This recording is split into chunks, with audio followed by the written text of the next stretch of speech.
Hi,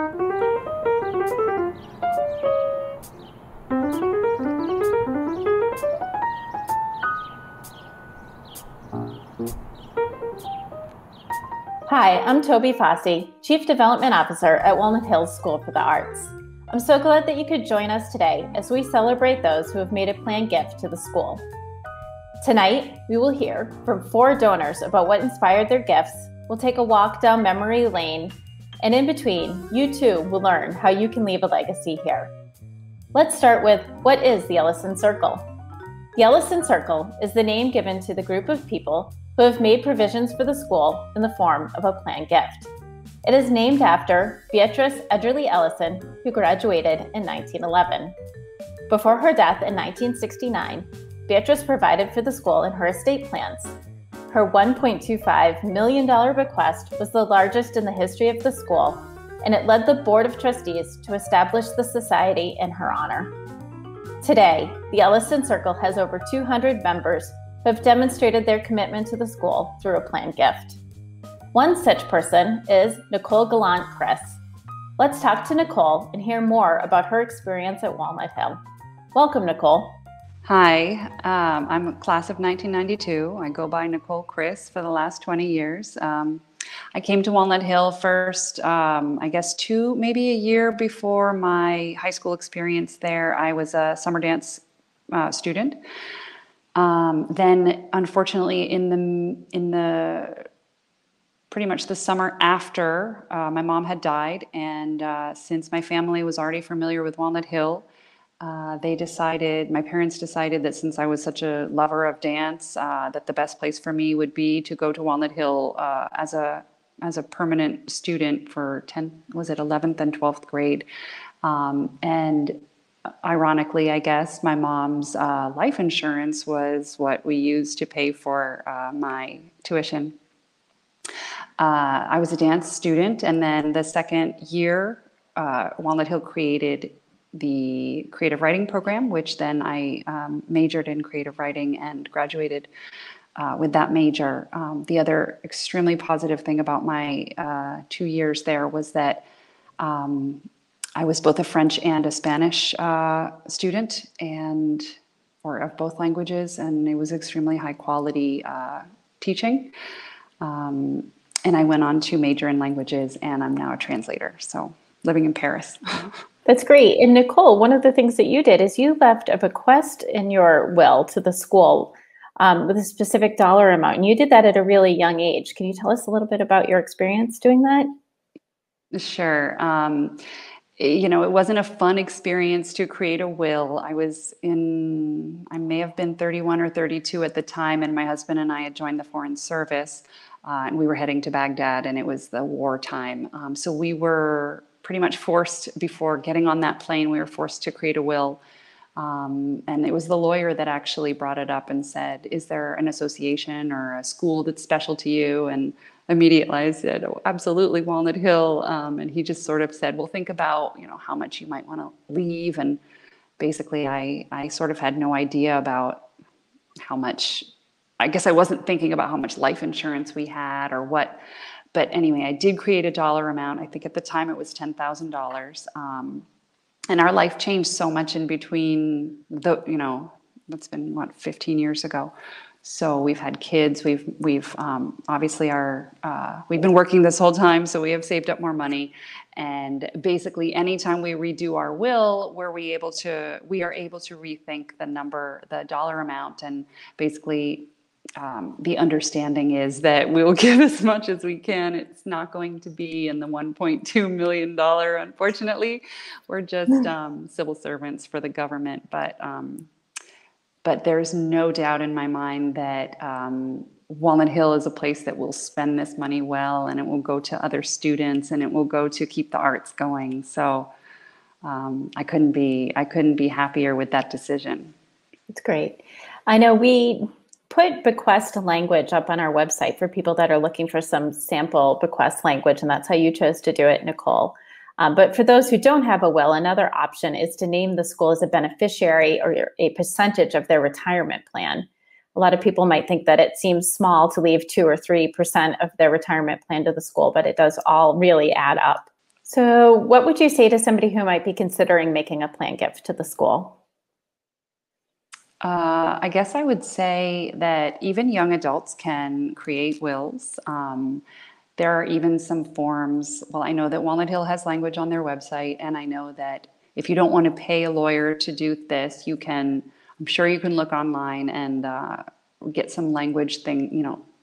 Life has too many uncertainties. So have those difficult conversations with your loved ones. If you're in a couple, or even if you're single, have those difficult conversations, and then decide what you want to do, because it's, instead of having people decide for you once you're gone, it's too late.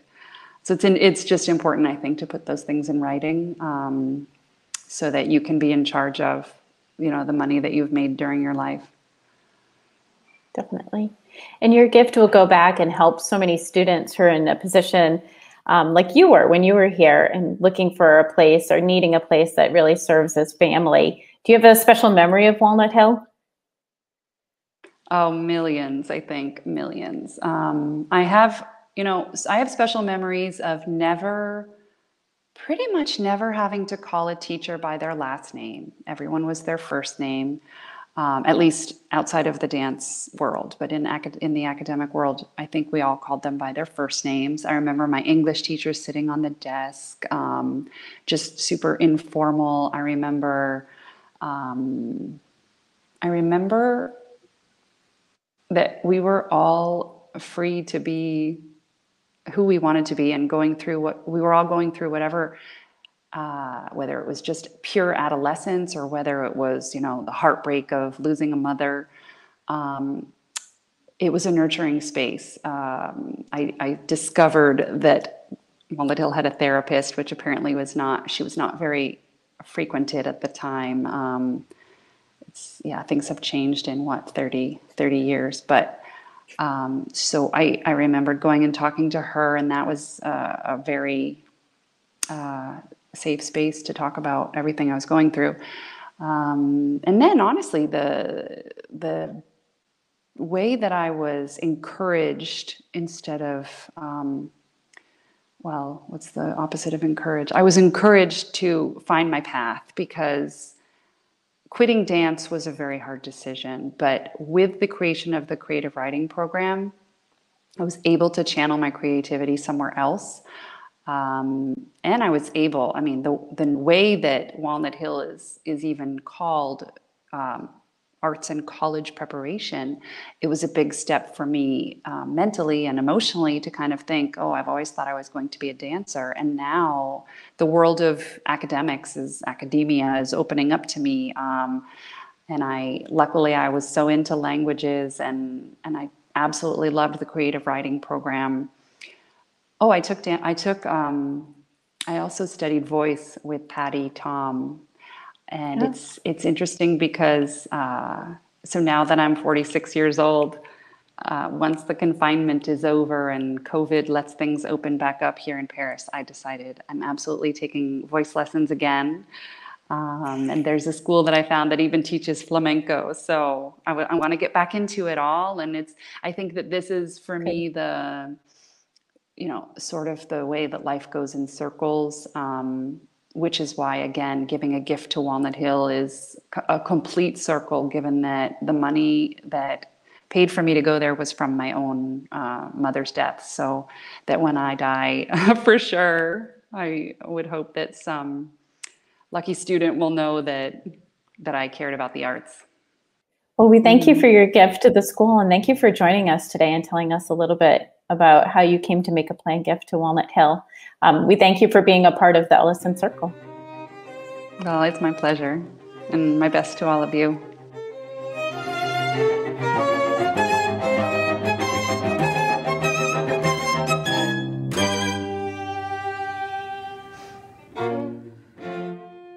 Mary Barlow Mueller from the class of 1965 is also thinking about the future of Walnut Hill School and the role that she will play in shaping it.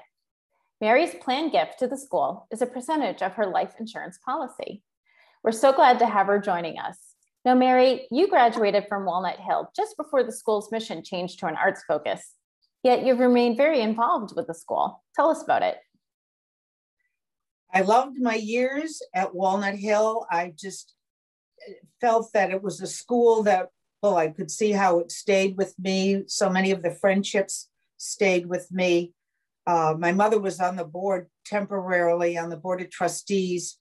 Education was very important in our family. And I was just very excited by the new direction that the school was taking in the 70s, because I wanted the school to survive. And it's kind of interesting with the merger of the Boston Ballet with Boston Ballet, life has kind of come full circle. Walnut Hill felt the need to add the arts, and Boston Ballet is saying, we're missing the academic piece. We need to add it. So it's the way I think learning should be. Yeah. The ideal environment. And Mary, you designated your gift to benefit the general endowment. Endowment funds are long-term investments, and the earnings on that investment are put into the school's operating budget, while the rest is reinvested, which ensures that the fund retains its buying power over time. An endowed fund then can really make your influence last for generations. How does that make you feel? Well, wonderful. As I know, I will not be around forever. And just the thought that that wonderful school might go on and on and on and on, and be a wonderful, enriching vehicle for lots of young talent to go out and, enrich lives, uplift us all. Mm-hmm. What would you say if somebody was on the fence about making a planned gift? Well, Walnut Hill sent out the most wonderful flyer a few months ago. It was a quote: "Art is the one thing we all turn to for solace." So a gift to an arts institution like Walnut Hill is a gift to us all, to all of society. We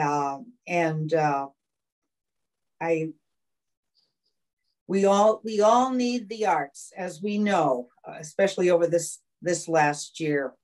That it's a wonderful resource in life to have, and want to do our part to support that. That's great. Do you have any particular memories of Walnut Hill that you'd like to share? Well, I do remember my friend Betsy McClendon, our current president of the Board of Trustees, using ice cubes to pierce my ears. And then she and another friend, Cindy Tower, bleached my hair completely blonde.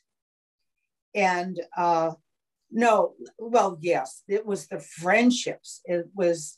I felt safe there. It's just a great group of people. Teachers I adored. Very, very special community. Very special community.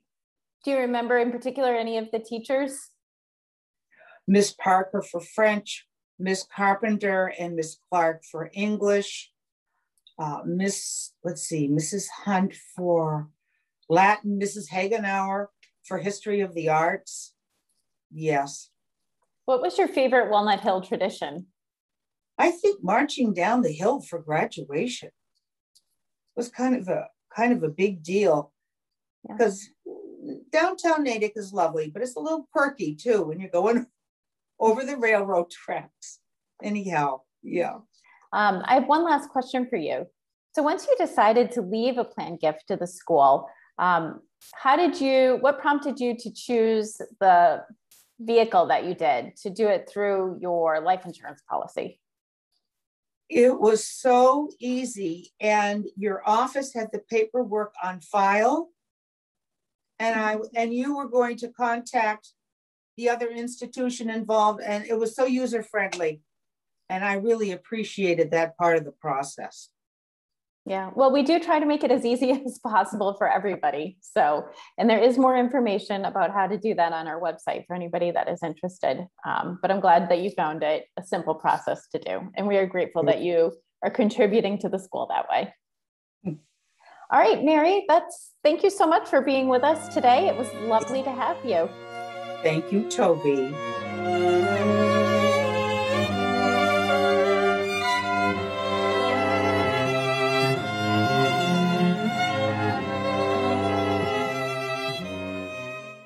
Next, we're going to talk to Eve Larner, who's no stranger to nonprofits. Welcome, Eve. Hi, Tobey. I'm delighted to be with you today. You know, we work in similar lines of work, so I'm really excited to talk to you about Walnut Hill. It's my passion to deliver educational opportunities for students who are deserving and in need. So just very excited to be here. Thank you. Great. Well, why don't you tell us a little bit about your background and where you work and what you do? Sure. For the past 9 years, I've been the executive director of the Westchester Community College Foundation. So that's been a senior administrative role in higher education. So I appreciate the fundraising angle of what Walnut Hill is doing every day and what it takes to run a school from a lot of different angles. And I'm really pleased to see what's happening at Walnut Hill and happy to bring you my thoughts today. Well, as somebody who's been working at a nonprofit educational institution and as somebody who's served on our alumni association, I wonder if you have any insights about our school as an organization. Yeah, you know, I've really seen Walnut Hill evolve over the years, and your facilities have improved tremendously. Your fundraising efforts have been successful. And that's important for the school to always be evolving and changing. What I have seen has remained the same is very high quality in both arts and academic preparation, wonderful partnerships that are developing with external organizations, and more outreach to alumni, which of course is so important. So and I think the fundamental thing that's the same about Walnut Hill is an incredible spirit among the students, and I think that stays with people as they continue on in life, and that's part of why it's been fun for me to reconnect with the school in recent years. Well, we're certainly glad to have your connection with the school. Tell us a little bit actually about your relationship with Walnut Hill, how it began, and what impact it has had on you. Sure. I think I first became aware of Walnut Hill probably when I was about 12 years old, because I was this young, serious dancer who just wanted to train all the time, and my parents were trying to figure out what to do with me while still giving me a good academic education.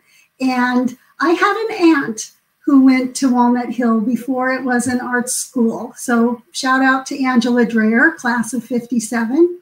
And, you know, that because Walnut Hill was one of the only performing arts high schools in the country at the time, and we had family in the area, it made us look back at Walnut Hill. And boy, was it a transformational experience for me to be there, to be with like-minded students who were just as intensely pursuing their arts while also going through those challenging teenage years. But it was some of the best years of my life. Do you have a particular memory of Walnut Hill that you think back on fondly? Oh, I have too many memories to count, but I think all of the performance opportunities were really fantastic. And just the fun of dorm life and the friendships that were made, many of which have been lasting for me. So I think also the connections with faculty, which I know remain for many alumni even after they leave the school as well. Eve, you've been a strong supporter of a number of different things at Walnut Hill, from the annual fund to the endowment, and also most recently some special initiatives. So tell us about that. Yeah, you know, I believe so strongly that, you know, if you've put your heart and soul into an art, I think you become an arts advocate through it as you get older. And that's how I feel. I feel that Walnut Hill is really training tomorrow's young artists. And even those that do not continue in the arts are leaving with so many important skills that are going to serve them well in life. We need people out there who have gone through this kind of intense training, who appreciate what the arts are all about, who appreciate the diversity that the arts brings to communities, and are going to continue to support that in one way or the other. And Walnut Hill really fills a unique space in addressing a need of today's young artists, as well as preparing them so well for the future. And that's why I continue to give, because I see that Walnut Hill has done well with funds it has received in the past. I trust Walnut Hill as an organization. I've seen it evolve over time in ways that are smart and important, and will continue to address the needs of students. And that's an ongoing challenge and opportunity, of course, but it's been exciting to see the development of the school in that way. It certainly has changed and evolved over the years, I think all for the better. When thinking about making a legacy gift, the first thing to think about, of course, is what you've cared about in your life. What is your purpose? What institution do you want to strengthen? And the second thing is how are you going to do that? How did you come to the decision to make a difference with a planned gift for Walnut Hill? Legacy giving is an important part of how we become agents of transformation. I think if you want to be the type of person who lives a life that affirms others, it's the right kind of gift to give. And for me, this is just about paying it forward and allowing opportunity for other students to have their own unique Walnut Hill experience down the road.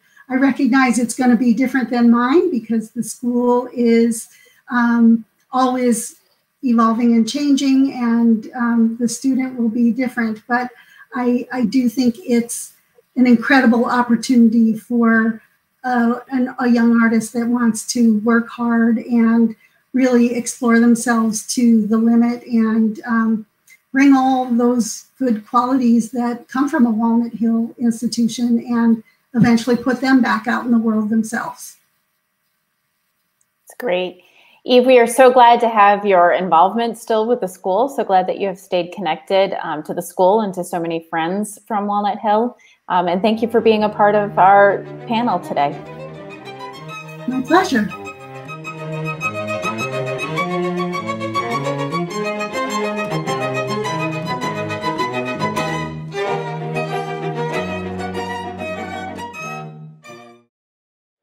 And now I'm excited to introduce to you Jennifer Jewis from the class of 1984. Jennifer, thanks for being with us tonight. You are welcome. Nice to see you. Now, Jennifer, you shared with me a story about how you came to be at Walnut Hill via a minister in your small town. Do you care to share? Sure, I'd be happy to. So it was actually a minister in my little town in Connecticut that drove my mother and me up to see the school. I was 13 at the time. I was in 8th grade. And I would say with the mention of the minister, I should say, we were not a religious family, but to put it diplomatically, we were a family that was obviously in need of support. So this minister in our community stepped in and helped connect me to Walnut Hill. And I have to say, I did not come from a family that had the resources to attend a wonderful institution like Walnut Hill. And I still don't quite know how the school managed to make it happen. But somehow, even though back in the 80s, I now understand Walnut Hill was operating on a pretty slim margin, but somehow the folks at the helm at the time managed to turn up a very significant scholarship that enabled me to come to Walnut Hill as a boarding student for 4 full years. So it was really quite a remarkable turn of events. That's great. And I understand that, like a lot of people, you've decided to make some changes after this year. Can you tell us what you've been up to and what's next for you? Sure. So currently, I am a research faculty member at the University of Vermont in the College of Education and Social Services. And I have been in that role for almost 19 years now. And the sort of work that I do is a very applied form of social science research. So I do what's called applied qualitative research, often under the broad banner of program evaluation and with an organizational development bent. So I work with a very wide array of organizations, from nonprofits to government agencies, small, medium, and large, local, national, and a little bit of international work, which is actually one of the things that I'm hoping to do more of in the future. So I had just recently decided in the past couple of months that I will be moving my work outside of the university so that I can really enjoy more of the flexibility that would be nice for me to have. And increasingly, given the pace of change and some of the things that organizations are dealing with, it's really helpful and sometimes even necessary to have more flexibility than a university is able to provide. So I've had a wonderful run and I've got so many great colleagues at the university, but I will stay in touch with them while I now move outside into more of an independent consulting role. Well, change can be really exciting sometimes. And it's actually in moments of significant transition like that, that people will start to consider things like a planned gift to an institution that means a lot to them. What inspired you to make a planned gift to Walnut Hill? Yeah, great question. So for me, I am just incredibly grateful, forever grateful for the resources that somehow were made available to support my education through 4 years at Walnut Hill. And so for me, it really wasn't even a question. It's not only a need to give back, but a desire to know that I am giving back, that I have made those plans in advance. And so, you know, perhaps even, I forget exactly how long ago it was that my husband sat and I were sitting down and putting together just a basic estate plan. And it was just not even a question for me and for us that we would include Walnut Hill. And, you know, some of the traveling that we like to do is international travel, getting kind of as far afield as possible, hiking, wildlife viewing, sometimes being in quite remote settings. And so it's also been clear to us that since we're doing those trips together, we want to make sure we have all of our ducks in a row. And so that's been really reassuring as we, you know, go way into the backcountry, into, you know, the jungles of Peru, the forests of Albania. We want to make sure that everything is spelled out. So we look forward to hopefully being able to contribute to Walnut Hill's future through that mechanism. Yeah. That's great that you want to give back as a recipient of financial aid to those who might need financial aid in the future. And it is one of the ways that a donor can designate their funds is through a bequest. And it is a very popular option in bequest for people to leave money for scholarships for students. In fact, 1 in 3 students at Walnut Hill can only attend the school because they do receive some type of financial aid or a scholarship. And the number of requests and the demonstrated need, as you can imagine, has skyrocketed in the last couple of years. What would you say, if you could, to those who funded your scholarship back in 1980? Wow, this is another good question.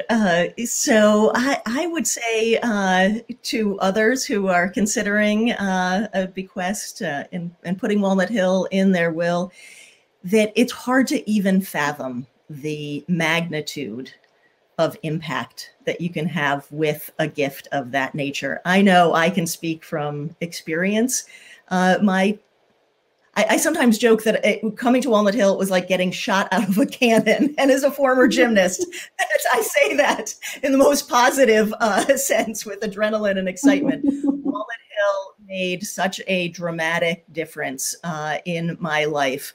To be immersed in the Walnut Hill community, to have top caliber education, arts, gymnastic opportunities back then, it was just life-changing for me. And to be surrounded by such a caring, artistically rich learning community was unbelievably nurturing. And the confidence that I developed while at Walnut Hill, as in addition to what we would think of as the sorts of knowledge and skills that are so often the focus of secondary education, the confidence and the opening, seeing just the possibilities. I think of being on the Walnut Hill campus, and I think I get a very tangible sense of that excitement and the sense that so much is going on in that campus, and there are so many opportunities. And for me, and I think for so many, it's a springboard. Well, we want to thank you, Jennifer, for making it a springboard for all of the kids that are here now. I mean, for making that opportunity available to them. We're very grateful to you for making that gift, for continuing the amazing legacy of Walnut supporting one another. And we thank you for joining us here tonight. Sure, my pleasure. So nice to talk with you. Thanks for all you're doing on behalf of the school.